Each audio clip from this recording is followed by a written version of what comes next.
वालेकुम दोस्तों, कैसे हैं? क्या हाल है आपके? उम्मीद करता हूँ आप बिल्कुल ठीक ठाक होंगे। रमज़ानुल मुबारक 2026 रमज़ानुल मुबारक 1447 हिजरी का ओमान की तरफ से जो वर्किंग आवर हैं, जो ड्यूटी टाइम हैं, वो अनाउंस कर दिए गए हैं। और ये सरकारी और प्राइवेट शोबों दोनों के लिए जो है वो अनाउंसमेंट की गई है।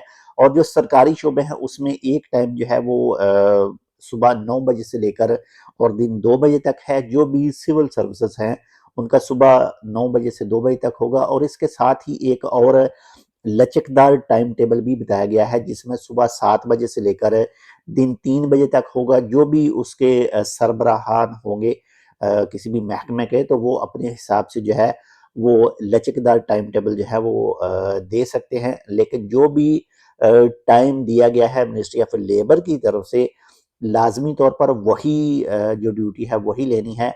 और टाइम जो है वो स्टार्ट तब होगा जैसे ही कोई वर्कर, जैसे ही कोई जो ऑफिसर वगैरह है, जैसे ही वो पहुंचेगा आएगा, तो उसी टाइम जो है वो टाइम स्टार्ट किया जाएगा। इसी के साथ ही अगर बात करें, जो प्राइवेट इदारे हैं, जो प्राइवेट वर्कर हैं, जो निजी इदारे हैं, तो उनके लिए भी कहा गया है कि जो भी मुस्लिम वर्कर हैं उनके लिए एक दिन में 6 घंटे और एक वीक के अंदर ज़्यादा से ज़्यादा सिर्फ 30 घंटे काम करने की इजाज़त होगी।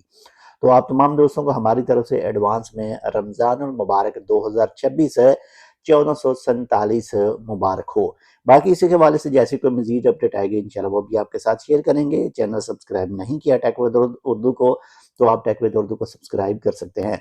मिलते हैं आपसे दूसरी अपडेट के साथ, तब तक के लिए अल्लाह हाफ़िज़।